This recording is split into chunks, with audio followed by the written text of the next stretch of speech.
नमस्कार, build India में आपका स्वागत है। वित्त मंत्री ने पार्लियामेंट में 2022 का अपना लेखा जोखा पेश किया। आज के इस सीरीज में जानने की कोशिश करते हैं कि बजट में वित्त मंत्री ने हम सब लोगों के सामने, देश के सामने क्या प्लान रखा है। अपना बजट पेश करते समय वित्त मंत्री ने माननीय प्रधानमंत्री की 15 अगस्त स्वतंत्रता दिवस के तौर पर किए गए भाषण से शुरुआत की। उन्होंने कहा, प्रधानमंत्री ने 2047 तक भारत को एक विकसित राष्ट्र बनाने की कल्पना रखी है। इस साल भारत अपने आजादी का अमृत महोत्सव मना रहा है। इस अमृत महोत्सव से लेकर 2047 तक जब हमारे आजादी के 100 साल पूरे होंगे, तब क्या देश विकसित राष्ट्र बन सकता है। इस भूमिका के साथ उन्होंने अपना बजट पेश किया। अपने बजट में उन्होंने 4 प्रमुख मुद्दों पर केंद्रित करते हुए पूरे बजट का लेखा जोखा प्रस्तुत किया, जिसमें मुख्य रूप से पीएम गति शक्ति योजना, हमारे देश के उद्योगों की, कृषि की प्रोडक्टिविटी बनाना, उसमें निवेश बढ़ाना, जो नई सनराइज सेक्टर्स है, डिजिटल इकोनॉमी है, उसको पुश देना, और साथ ही साथ ये सारे जो इस प्रकार के सरकार को योजनाओं के लगने वाली इन्वेस्टमेंट है, उसको ठीक ढंग से फाइनेंस करना। इन्हीं 4 मुद्दों के आधार पर उन्होंने अपना पूरा बजट पेश किया। इंफ्रास्ट्रक्चर को बहुत बड़ा पुश देते हुए उन्होंने कहा कि देश को अगर विकसित राष्ट्र बनना है तो हमारा इंफ्रास्ट्रक्चर मजबूत होना बहुत आवश्यक है, और इस इंफ्रास्ट्रक्चर के लिए इंफ्रास्ट्रक्चर के 7 आयाम को, चाहे वो राष्ट्रीय राजमार्ग हो, रेलवे हो, एविएशन हो, port, shipping, logistics, mass transport, ऐसे हर आयाम को मल्टी मॉडल पर्सपेक्टिव के साथ, ताकि अलग अलग ट्रांसपोर्ट सेक्टर के, चाहे हाईवेज हो, रेलवेज हो, इन सब आयामों का एक मल्टी मॉडल अप्रोच लेते हुए इंफ्रास्ट्रक्चर में बहुत बड़े प्रमाण पर सरकारी निवेश बढ़ाने की बात वित्त मंत्री ने की। केवल हाईवे सेक्टर में पिछले साल के 1,30,000 करोड़ के मुकाबले इस बार 1,99,000 करोड़ की बजट की प्रावधान की घोषणा उन्होंने की। रेलवे में कैपिटल एक्सपेंडिचर 2.25 लाख करोड़ तक बढ़ाने की बात वित्त मंत्री ने की। नए एयरपोर्ट्स बनाने की बात उन्होंने की। डिजिटल इंफ्रास्ट्रक्चर को बढ़ाने की बात उन्होंने की। मल्टी मॉडल लॉजिस्टिक्स पार्क बनाने की बात उन्होंने की। 2022-23 में 4 जगह पर मल्टी मॉडल लॉजिस्टिक्स पार्क बनाने की बात वित्त मंत्री ने की। मल्टी मॉडल लॉजिस्टिक्स पार्क का मतलब होता है सामान किसी जगह से निकलकर रोड से, रेल से, वाटरवेज से, ऐसे अलग अलग मीडियम से होते हुए अपने गंतव्य स्थान पर पहुंचेगा। तो सामान और लोगों की आवाजाही क्या मल्टी मॉडल तरीके से और सुचारू की जा सकती है और एफिशिएंट की जा सकती है, इसकी परियोजना लगातार प्रधानमंत्री ने भी पिछले 7 साल में अपने भाषणों में रखी है, और आज वित्त मंत्री ने भी उसको एक लेखा जोखा पहनाते हुए सबके सामने उसकी एक योजना रखी है। साथ ही साथ उन्होंने नए अल्टरनेटिव ट्रांसपोर्ट मीडियम की भी बात की है। नेशनल रोपवेज कॉर्पोरेशन के माध्यम से एक नेशनल रोपवेज प्लान बनाने की बात की है, खास करके हमारे पहाड़ी क्षेत्रों में, खास करके ऐसे अर्बन सेंटर जहां बहुत कंजेस्टेड जगह पर ट्रांसपोर्ट की सुविधा उपलब्ध कराना कठिन है, पब्लिक ट्रांसपोर्ट की सुविधा उपलब्ध कराना कठिन है। इस बार का बजट कोरोना के 2 साल के वैश्विक समस्या के बाद का बजट था। इसलिए इस बार का बजट विशेष इसलिए भी है कि देश की अर्थव्यवस्था ने कोरोना से जूझते हुए कई समस्याओं का, कठिनाइयों का सामना किया। हमारे देश में रोजगार की समस्या पैदा हुई, छोटे छोटे उद्योगों पर कोविड के कारण बहुत असर हुआ, लॉकडाउन के कारण कई उद्योग बंद हुए। इन सब परिप्रेक्ष्य में वित्त मंत्री ने इस साल जो बजट पेश किया है वो इसलिए भी महत्वपूर्ण हो जाता है क्योंकि कोविड से बाहर निकलकर कोरोना की समस्या से जूझते हुए देश की अर्थव्यवस्था को वापस पटरी पर लाने की जिम्मेदारी वित्त मंत्री के सामने इस बजट के माध्यम से थी। इस बजट में वित्त मंत्री के सामने ये भी लक्ष्य था कि ये करते हुए हमारी जो लॉन्ग टर्म परियोजनाएं हैं उसके लिए पैसे की कमी ना हो, लेकिन साथ ही साथ देश की जनता को कोविड के कारण, कोरोना के कारण जिन समस्याओं का सामना करना पड़े उससे भी निजात दिला सके। वित्त मंत्री के सामने ये भी समस्या थी कि बेरोजगारी को कैसे दूर किया जा सके, रोजगार के नए अवसर कैसे पैदा किए जा सके। वित्त मंत्री के सामने ये भी समस्या थी कि इस देश की महंगाई ना बढ़े। वित्त मंत्री के सामने ये भी समस्या थी कि उद्योगों को हम कैसे ऋण उपलब्ध कराएं, उद्योगों को किस प्रकार का सपोर्ट दें, जिसके कारण हमारे उद्योग फिर से एक बार खड़े होकर दुनिया भर में एक्सपोर्ट बढ़ा सके। कोरोना की महामारी के बावजूद हमारे एक्सपोर्ट लगभग 15% बढ़े हैं। साथ ही साथ हमारा टैक्स रेवेन्यू जो कोरोना के समय जिसमें बहुत गिरावट आई थी, उस टैक्स रेवेन्यू ने भी इस साल का जो जीएसटी का डाटा आया है, वित्त मंत्री ने संसद में बताते हुए कहा कि इस बार जनवरी का टैक्स रेवेन्यू जीएसटी कलेक्शन ये 1,40,000 करोड़ तक पहुंचा है। इन सब परिप्रेक्ष्य में वित्त मंत्री का बजट और अधिक महत्वपूर्ण हो जाता है।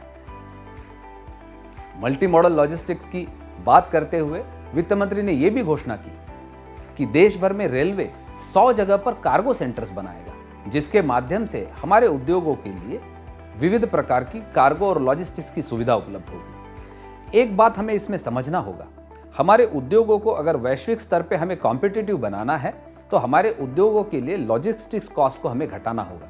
लॉजिस्टिक्स कॉस्ट वो कॉस्ट होती है जिसके माध्यम से हमारा बना हुआ सामान ग्राहकों तक पहुंचता है। उद्योग अपने फैक्ट्री में सामान बनाने के बाद रेलवे के माध्यम से, रोड के माध्यम से, शिपिंग के माध्यम से, कंटेनर के माध्यम से ग्राहकों तक, मार्केट तक अपने सामान को पहुंचाते हैं। ये जो कॉस्ट है logistics cost, globally logistics cost ये 9 से 10% होती है। जो विकसित देश है उनकी 9 से 10% लॉजिस्टिक्स कॉस्ट होती है, लेकिन हमारे देश में यही लॉजिस्टिक्स कॉस्ट 16 से 18% तक एक समय थी, आज गिरकर लगभग वो 15% तक आई है, जिसके कारण हमारे उद्योगों की कॉम्पिटिटिवनेस पर बहुत बड़ा प्रभाव पड़ता है। और वित्त मंत्री ने इसी लॉजिस्टिक्स कॉस्ट को एड्रेस करने का प्रयास किया है। मल्टी मॉडल लॉजिस्टिक्स हब्स के माध्यम से, कार्गो सेंटर्स के माध्यम से, रेलवे द्वारा किसान रेल जैसी योजना के माध्यम से, मास अल्टरनेटिव ट्रांसपोर्ट मीडियम के माध्यम से इस लॉजिस्टिक्स कॉस्ट को कम करने के लिए वित्त मंत्री ने लगातार कई योजनाओं की घोषणा की है। नेशनल हाईवे सेक्टर में 1,99,000 करोड़ की लागत के साथ 25,000 किलोमीटर के नए नेशनल हाईवे बनाने की घोषणा की है। 22 नए एक्सप्रेसवेज बनाने की घोषणा की है। मुझे लगता है जिस नेशनल हाईवे, रेलवे में लगभग 2.25 लाख करोड़ के कैपिटल एक्सपेंडिचर की बात वित्त मंत्री ने की है। रेलवे में 400 नई वंदे भारत ट्रेन शुरू करने की बात की है। ये वंदे भारत ट्रेन एल्यूमिनियम की बनी हुई नई ट्रेनें भारत में बनाने की बात की है, जिसके कारण आत्मनिर्भर भारत को बहुत बड़ा बल मिलने वाला है। इस देश में मैन्युफैक्चरिंग को बहुत बड़ा बल मिलने वाला है। इन सब माध्यम से वित्त मंत्री ने इंफ्रास्ट्रक्चर सेक्टर को एक बड़ा पुश देने का प्रयास किया है। इंफ्रास्ट्रक्चर सेक्टर को जिस प्रकार से बढ़ावा देने का प्रयास वित्त मंत्री ने किया है, उसका जो मल्टीप्लायर इफेक्ट है, जैसे इस साल अगर 1,99,000 करोड़ राष्ट्रीय राजमार्गों में लागत करने की बात की गई है, उस लागत से उसके लिए जो लैंड एक्विजिशन करना पड़ेगा, उसके लिए स्टील, कंक्रीट, सीमेंट जिस प्रकार का उपयोग होगा, उसके कारण हमारे उद्योगों को और उसके कारण हमारे अर्थव्यवस्था को एक बहुत बड़ी चालना और गति देने का काम ये इंफ्रास्ट्रक्चर सेक्टर करेगा। तो मुझे लगता है ये एक सबसे बड़ी बात इस बजट की है कि इंफ्रास्ट्रक्चर का फोकस पिछले 7 साल में सरकार ने लगातार बनाए रखा है। बजट में इस प्रकार की घोषणा करना बहुत आसान है, लेकिन साथ ही साथ उसका ठीक से इम्प्लीमेंटेशन हो, उसका अनुकरण हो, वो भी उतना ही महत्वपूर्ण है। मुझे लगता है वित्त मंत्री ने इस बात को भी एड्रेस करने का प्रयास अपने बजट भाषण में किया है। उन्होंने पिछले 7 साल में प्रधानमंत्री नरेंद्र मोदी जी के नेतृत्व वाली सरकार ने इम्प्लीमेंटेशन में अपना ट्रैक रिकॉर्ड हमेशा अच्छा रखा है। आज हम जानते हैं 2014 के तुलना में आज नेशनल हाईवे 38 किलोमीटर प्रति दिन की गति से बन रहे हैं। 2014 में यही गति 11 किलोमीटर प्रतिदिन थी। आज रेलवे में बहुत तेजी से पिछले 3 साल में 800% बढ़ोतरी हुई है इलेक्ट्रिफिकेशन में। सिविल एविएशन में पहले 76 एयरपोर्ट हमारे देश में थे, आज 136 एयरपोर्ट है और कई सारे नए एयरपोर्ट बन रहे हैं। पहले 3 शहरों में मेट्रो का काम हो रहा था, आज 27 शहरों में मेट्रो का काम हो रहा है। दिल्ली एनसीआर जैसे एरिया में रैपिड रेल ट्रांजिट सिस्टम का काम हो रहा है। तो मुझे लगता है जिस तेज गति से इंफ्रास्ट्रक्चर के इम्प्लीमेंटेशन काम इस सरकार ने किया है, वो ट्रैक रिकॉर्ड को देखते हुए इंफ्रास्ट्रक्चर की जिस बड़ी परिकल्पना वित्त मंत्री ने अपने भाषण में की है, उसे पूरा करने में ये सरकार सक्षम है और उसका फोकस है, यही निष्कर्ष इसमें से निकलता है।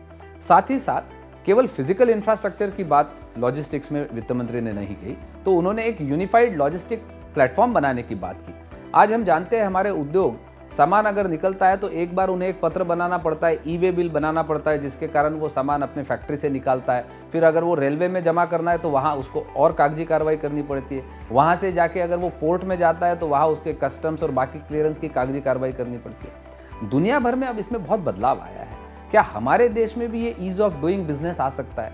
इसकी परिकल्पना लगातार 2014 से प्रधानमंत्री करते जा रहे हैं और 2014 से लगातार हमारे देश का रैंकिंग जो है ग्लोबल लेवल पर ईज ऑफ डूइंग बिजनेस में वो बढ़ते जा रहा है। इसके माध्यम से, इस यूनिफाइड प्लेटफॉर्म के माध्यम से एक बार व्यापारी अपनी डिटेल्स उस प्लेटफॉर्म पर भरेगा तो वो किसी भी मोड से अपने सामान की आवाजाही करेगा, उसको बार बार उस पेपर वर्क करने की जरूरत नहीं लगती। मुझे लगता है ये एक बहुत बड़ी सुविधा व्यापारियों को उसके माध्यम से होने वाली है। तो इसलिए इस प्रकार से फिजिकल एंड सॉफ्ट इंफ्रास्ट्रक्चर पर ध्यान रखते हुए वित्त मंत्री ने इंफ्रास्ट्रक्चर को एक बहुत बड़ा पुश दिया है। आज भी हमारी अर्थव्यवस्था को हम कृषि प्रधान अर्थव्यवस्था कहते हैं। हमारे देश में आज भी सबसे ज़्यादा रोजगार कृषि क्षेत्र में निर्मित होते हैं। हमारे देश की बहुत बड़ी आबादी आज भी कृषि क्षेत्र पर निर्भर है। वित्त मंत्री ने इसी कृषि क्षेत्र के ऊपर कई सारी योजनाएं अपने बजट भाषण में कही हैं। 2014 से लगातार प्रधानमंत्री नरेंद्र मोदी किसानों की आय दोगुनी करने की बात कर रहे हैं। हमारे कृषि क्षेत्र में अगर हमें किसानों की आय दोगुनी करनी है तो हमें क्या करना होगा? मुझे लगता है इसी बात पर वित्त मंत्री ने अपने भाषण में फोकस किया है। हमें किसानों की नई टेक्नोलॉजी, नई कृषि की परंपरा, नई कृषि मैनेजमेंट, इस प्रकार की कई योजनाएं लाकर आज वित्त मंत्री ने ड्रोन जैसे, सॉइल हेल्थ कार्ड जैसे इस प्रकार की नई टेक्नोलॉजी के उपयोग की कृषि में बात की। वित्त मंत्री ने 2,35,000 करोड़ जो डिजिटल इकोनॉमी को आज कोविड के बाद हमारे देश में पुश मिला है, उसके माध्यम से एमएसपी के मिनिमम सपोर्ट प्राइस की सारी भुगतान किसानों को डायरेक्ट उनके अकाउंट में करने की बात की है। कृषि को बढ़ावा देने के लिए वित्त मंत्री ने कृषि महाविद्यालयों को, कृषि यूनिवर्सिटीज़ को, एग्रीकल्चर यूनिवर्सिटीज़ को ये कहा गया कि आप अपने नए कोर्सेज को, नए एग्रीकल्चर मैनेजमेंट, एग्री टेक्नोलॉजी, उसकी किसान की आमदनी बढ़ाते समय ही कृषि में लगने वाली लागत कैसे कम हो, इस पर अपने कोर्सेज को और अपनी शिक्षा को केंद्रित करने की योजना वित्त मंत्री ने इसमें घोषित की। तो मुझे लगता है इस सारी योजनाओं का परिणाम कृषि के विकास के लिए निश्चित होगा। साथ ही साथ कृषि के लिए आवश्यक है वो इरिगेशन, उस पर भी 5 नदियों को जोड़ने की कल्पना वित्त मंत्री ने और उसके लिए आवश्यक वो बजटरी प्रोविजंस वित्त मंत्री ने अपने भाषण में की। चाहे वो केन बेतवा रिवर हो मध्य प्रदेश, उत्तर प्रदेश में, या तापी नर्मदा रिवर हो, चाहे दमनगंगा रिवर हो, तो गुजरात, महाराष्ट्र, आंध्र, तेलंगाना, गोदावरी, कावेरी, ऐसे सभी नदियों के साथ इंटरलिंकिंग की बात वित्त मंत्री ने की, जिसके कारण 9 लाख हेक्टर जमीन इरिगेशन के अंदर आने वाली है और जिसका सीधा लाभ हमारे देश के किसानों को होने वाला है। उसके कारण हमारे देश के कृषि को उसका लाभ होने वाला है। इसी के माध्यम से कृषि की आमदनी बढ़ाई जा सकती है। मुझे लगता है बड़े से बड़े कृषि शास्त्रज्ञ और बड़े से बड़े अर्थशास्त्री हमेशा एक ही बात कहते हैं, हमें कृषि में लगने वाली लागत कम करनी होगी और हमें कृषि के नए एग्रीकल्चर टेक्नोलॉजी, नए मैनेजमेंट, इसकी बात करनी होगी। साथ ही साथ गंगा के किनारे ऑर्गेनिक खेती पर, जैविक खेती पर विशेष रूप से ध्यान देने की बात वित्त मंत्री ने अपने भाषण में की है। मुझे लगता है इस पूरे योजनाओं का परिणाम कृषि क्षेत्र के विकास में निश्चित होगा। हमने देखा पिछले 7 साल में नीम कोटेड यूरिया के कारण, नैनो यूरिया के कारण आज ऐसी टेक्नोलॉजी आई है जिसमें नैनो यूरिया के यूज़ करने के कारण यूरिया की लागत बहुत कम होने वाली है। जहां पहले 5,000 टन यूरिया लगता था, वहां 500 टन में काम होगा अगर ड्रोन और नैनो यूरिया के माध्यम से उसका स्प्रेइंग हो सकता है। आज देश में कई स्टार्टअप्स आ रहे हैं, नए युवा आ रहे हैं, ड्रोन टेक्नोलॉजी आज हमारे देश में उपलब्ध हुई है। उन सब का उपयोग करते हुए क्या कृषि को हम और मॉडर्नाइज कर सकते हैं और एफिशिएंट कर सकते हैं, उसकी प्रोडक्टिविटी बढ़ा सकते हैं, उसकी लागत कम कर सकते हैं और किसान के जो मिडिल मैन है उससे बचाकर सीधा आमदनी उसके खाते में पहुंचा सकते हैं। मुझे लगता है ये प्रयास ऐसा है जो कृषि में बहुत बड़ा बदलाव इस देश में ले आएगा। कोरोना की महामारी ने हमारे शिक्षा क्षेत्र को सबसे ज्यादा प्रभावित किया। ग्रामीण इलाकों में, दूर के क्षेत्र में, दूर दराज के इलाकों में हमारे छात्रों को शिक्षा से वंचित रहना पड़ा। हमारे छोटे छोटे गांवों में डिजिटल सुविधा उस माध्यम में उस प्रकार से उपलब्ध नहीं जितने शायद हमारे शहरों में उपलब्ध है। इसलिए डिस्टेंस लर्निंग, डिजिटल लर्निंग ये हमारे ग्रामीण और छोटे जगह के बच्चों को उपलब्ध नहीं हो पाया। इस समस्या को देखते हुए वित्त मंत्री ने इस बार डिजिटल एजुकेशन को विशेष रूप से अपनी योजना में सम्मिलित किया। 400 नए डिजिटल चैनल खोलने की बात वित्त मंत्री ने कही है। 1 क्लास 1 चैनल, इस दिशा में इस योजना को ले जाने की बात वित्त मंत्री ने की है। जब तक हमारी शिक्षा और स्किलिंग इसको फोकस करके हम हमारे देश के युवाओं को तैयार नहीं करेंगे, उचित शिक्षा और उचित स्किल के माध्यम से हम उनको रोजगार के लिए तैयार करेंगे। रोजगार की जो अवसर पैदा होंगे उसको अगर हमें निश्चित रूप से उसका फायदा हमारे युवाओं को मिलना है तो उनको शिक्षा और स्किल के साथ हमें तैयार करना होगा। आज हमारे देश में जैसे ड्राइवर्स की 22 लाख ड्राइवर्स की कमी है, अगर उसको हमें पूरा करना है तो इस प्रकार के स्किलिंग से माध्यम से ही वो पूरी हो सकती है। और उसी योजना को वित्त मंत्री ने अपने भाषण में सम्मिलित किया और स्किलिंग और डिजिटल एजुकेशन को एक बहुत बड़ा पुश दिया। इस डिजिटल एजुकेशन को पुश करने के लिए उन्होंने डिजिटल इंफ्रास्ट्रक्चर की भी बात की। आज डिजिटल एजुकेशन तभी संभव होगा जब हमारे देश में गांव-गांव में इंटरनेट उपलब्ध होगा और रिलायबल इंटरनेट उपलब्ध होगा। इसके लिए वित्त मंत्री ने घोषणा की कि इस साल 2022-23 में 5G टेलीकॉम सिस्टम हम ले आएंगे, जिसके माध्यम से जिसकी ऑक्शन करने की भी, स्पेक्ट्रम की ऑक्शन करने की भी घोषणा उन्होंने की। और इसके लिए आवश्यक जो ऑप्टिकल फाइबर नेटवर्क है उसको रूरल एरिया में, पूरे ग्रामीण इलाके में ऑप्टिकल फाइबर नेटवर्क पूरा करने के लिए उसकी 2022-23 में पूरा ऑप्टिकल फाइबर नेटवर्क ग्रामीण इलाकों में पूरा करने की घोषणा भी वित्त मंत्री ने की। उसके लिए उन्होंने आवश्यक बजटरी प्रावधान भी किए और पीपीपी मोड में प्राइवेट सेक्टर के साथ मिलकर ये पूरा ऑप्टिकल फाइबर का जाल बिछाने की योजना वित्त मंत्री ने अपने भाषण में घोषित की। 2014 के बाद लगातार प्रधानमंत्री ईज ऑफ डूइंग बिजनेस की बात हमेशा हर फोरम पे करते रहे हैं। इस ईज ऑफ डूइंग बिजनेस के माध्यम से हमारे उद्योगों को और हमारे व्यापार को विशेष रूप से कॉम्पिटिटिव बनाने की बात हमेशा कही गई है, ताकि हमारे देश में एक ऐसा वातावरण निर्माण हो जहां उद्योजक बड़े पैमाने पर उद्योगों में इन्वेस्टमेंट करे, निवेश करे और अपना उद्योग सुचारू रूप से चलाए।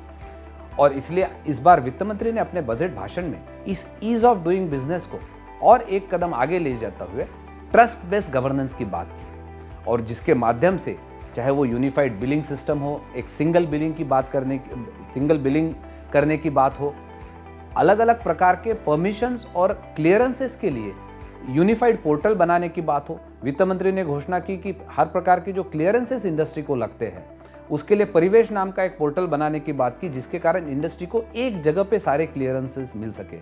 इंटर डिपार्टमेंटल कोऑर्डिनेशन के लिए भी पीएम गति ज्योति योजना के तहत डिपार्टमेंट आपस में, अलग अलग डिपार्टमेंट की आपस में कोऑर्डिनेशन बढ़ाने के लिए इस प्रकार के पोर्टल का उपयोग करने की बात की। इसी साथ साथ लोगों के लिए ईज ऑफ लिविंग की भी नई बात इस बार वित्त मंत्री ने अपने भाषण में की। इस ईज ऑफ लिविंग के तहत जैसे उदाहरण के लिए चिप एम्बेडेड ई पासपोर्ट देने की घोषणा वित्त मंत्री ने की, जिसके माध्यम से दुनिया भर में हमारे जो व्यापारी और जो हमारे टेक्नोक्रेट्स है और हमारे युवा है जो दुनिया भर में अपने काम के लिए घूमते हैं, उनको इस ई पासपोर्ट के माध्यम से घूमने की बहुत आसान सुविधा उपलब्ध होगी। साथ ही साथ वित्त मंत्री ने इस बात की भी घोषणा की कि हमारे लगातार 40% से ज़्यादा हमारी आज शहरी आबादी हो गई है। हमारे शहर बहुत तेज़ी से, हमारे अर्बन सेंटर बहुत तेज़ी से बढ़ रहे हैं। उनके लिए आज ही सोचकर अगर हम ईज ऑफ लिविंग की बात हमारे नागरिकों के लिए करना चाहते हैं तो आज ही अर्बन प्लानिंग पे हमें ध्यान देने की आवश्यकता है। उन्होंने घोषित की कि देश में 4 से अधिक अर्बन इंस्टीट्यूशंस को, अर्बन प्लानिंग इंस्टीट्यूशंस को आइडेंटिफाई करके उनके लिए अर्बन प्लानिंग के सेंटर ऑफ एक्सेलेंस बनाने की बात उन्होंने की, उसके लिए पैसे की व्यवस्था उन्होंने की। साथ ही साथ वित्त मंत्री ने इस बात की भी घोषणा की कि हमारे बिल्डिंग बायलॉज को बदला जाएगा, उसको मॉडर्न किया जाएगा, ताकि आने वाले आवश्यकताओं के लिए, क्लाइमेट चेंज को देखते हुए, पोल्यूशन को देखते हुए, कैसे हम हमारे अर्बन सेंटर्स को और अधिक ग्रीन बना सकते हैं, मॉडर्न बना सकते हैं, ताकि लोगों की रहने की सुविधा और सहजता इसमें बढ़ सके। चाहे वो पब्लिक ट्रांसपोर्ट के माध्यम से हो, चाहे वो ग्रीन ट्रांसपोर्टेशन के माध्यम से हो, इलेक्ट्रिक व्हीकल्स के माध्यम से हो, ब्लेंडेड फ्यूल्स के माध्यम से हो, हमारे अर्बन सेंटर्स को ईज ऑफ लिविंग कैसे बढ़ाया जा सके। पीएम आवास योजना के तहत लगभग 80 लाख नए घर बनाने की बात वित्त मंत्री ने की, जिसके तहत हमारे देश में हमारा जो गरीब आदमी है, मिडिल क्लास आदमी है, उसके लिए अपने सपनों का घर पूरा करने की उसकी जो कल्पना है, उसका जो सपना है वो पूरा हो सकता है। तो मुझे लगता है इस प्रकार की हर बात को वित्त मंत्री ने ध्यान देने का प्रयास किया है। पूरी दुनिया आज प्रदूषण और क्लाइमेट चेंज की समस्याओं से जूझ रही है। भारत को भी अगर 2047 में वैश्विक शक्ति बननी है, तो हमें भी प्रदूषण से बचने के लिए और क्लाइमेट चेंज के समस्याओं को जूझने के लिए आज ही नीति बनानी पड़ेगी। और इसी नीति के तहत वित्त मंत्री ने, चाहे वो ट्रांसपोर्टेशन में ग्रीन ट्रांसपोर्टेशन लेने की बात हो, चाहे वो ग्रीन एनर्जी की बात हो, उन्होंने रूफटॉप सोलर पावर के लिए कई प्रकार की योजनाएं और उस प्रकार के निवेश की बात की, जिसके माध्यम से इस देश में सोलर पावर और ग्रीन एनर्जी बढ़ सकती है, रिन्यूएबल एनर्जी बढ़ सकती है। इलेक्ट्रिक व्हीकल्स के माध्यम की बात की। इलेक्ट्रिक व्हीकल का चार्जिंग इंफ्रास्ट्रक्चर खड़ा करना ये एक बड़ा चैलेंज है, इसलिए उन्होंने बैटरी स्वैपिंग की कल्पना की और उसके लिए विशेष इंसेंटिव देने की बात की। इलेक्ट्रिक व्हीकल अधिक से अधिक मात्रा में लोग उसको खरीदें, और जिसके कारण हमारा पोल्यूशन, हमारी फ्यूल कॉस्ट, हमारी dependency on the imported fuel कम हो। हम एनर्जी के मामले में, फ्यूल के मामले में कैसे देश अपने बल पे खड़ा हो, इसकी भी एक बहुत बड़ा रोड मैप पिछले अगले 25 साल का वित्त मंत्री ने इस भाषण के माध्यम से रखा। मुझे लगता है इलेक्ट्रिकल व्हीकल के माध्यम से, ग्रीन एनर्जी व्हीकल्स के माध्यम से, ethanol vehicles, methanol vehicles, biodiesel vehicles, blended fuels पर विशेष सुविधा उन्होंने उपलब्ध कराई है कि नॉन ब्लेंडेड फ्यूल अगर ऑयल कंपनीज बेचती है तो उनके ऊपर एडिशनल टैक्स लगाया गया है। तो इस प्रकार की हर बात को उन्होंने ग्रीन इकोनॉमी को की तरफ बढ़ाता हुआ ये बजट, ग्रीन इकोनॉमी के हर एस्पेक्ट को एड्रेस करता हुआ बजट देने का प्रयास वित्त मंत्री ने किया है। हर साल आने वाले बजट से उद्योग, व्यापार, आम आदमी, किसान सबकी बहुत अपेक्षाएं होती है। राजनीतिक पार्टियां चुनाव के लिए बजट का बखूबी इस्तेमाल करती है और ये बहुत आसान है।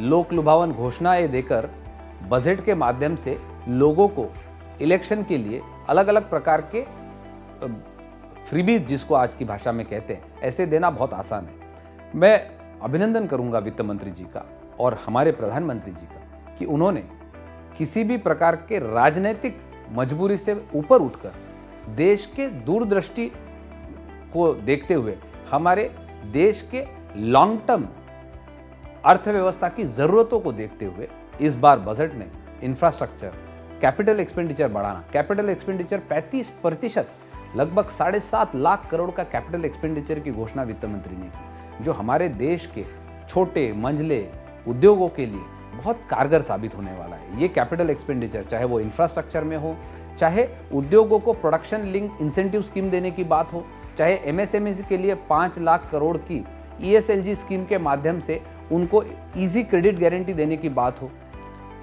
हमारे छोटे बड़े मंझले उद्योगों के लिए विशेष रूप से ईज ऑफ डूइंग बिजनेस लाने की बात हो, वित्त मंत्री और प्रधानमंत्री ने एक इकोनॉमी को लॉन्ग टर्म दिशा में सही रोड मैप बनाने की कोशिश इस बजट के माध्यम से की है।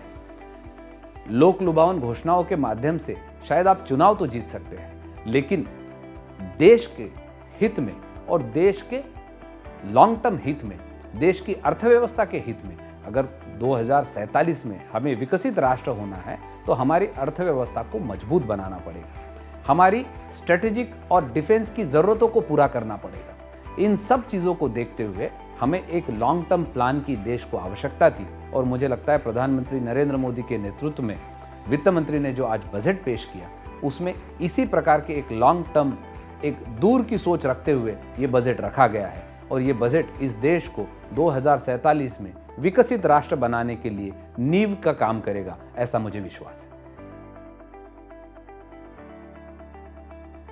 पड़ोसी देशों के साथ सुरक्षा के लिए हमारे डिफेंस पर, हमारे रक्षा पर जो लगने वाला खर्च है उसको बढ़ाने का काम वित्त मंत्री ने किया है। साथ ही साथ हमारी रक्षा के लिए हमारी मजबूती बढ़े, इसलिए रक्षा के साथ, रक्षा रिसर्च के साथ, रक्षा में संशोधन के लिए, रक्षा में विशेष प्रकार के नए नए उपकरण, नए नए टेक्नोलॉजी उपलब्ध हो, इसलिए वित्त मंत्री ने इंडस्ट्री के साथ लगभग 12,000 करोड़ रुपए की रिसर्च की राशि उपलब्ध कराई गई है। सेंटर ऑफ एक्सेलेंस बनाने की बात की है, प्राइवेट सेक्टर को रक्षा उपकरणों के निर्मित में जोड़ने की बात की है। इन सब माध्यमों से साथ ही साथ हमारे पर्वतीय क्षेत्रों के लिए, खास करके जो हमारे बॉर्डर एरियाज में हमारे हिल स्टेट्स हैं, उनके लिए विशेष रूप से योजना बनाई गई है ताकि हमारे जो बॉर्डर से लगे हुए गांव हैं वहाँ चाहे स्किल डेवलपमेंट हो, चाहे इंफ्रास्ट्रक्चर डेवलपमेंट हो, उनके माध्यम से हमारी रक्षा को मजबूती कैसे दी जा सके, इसकी भी बात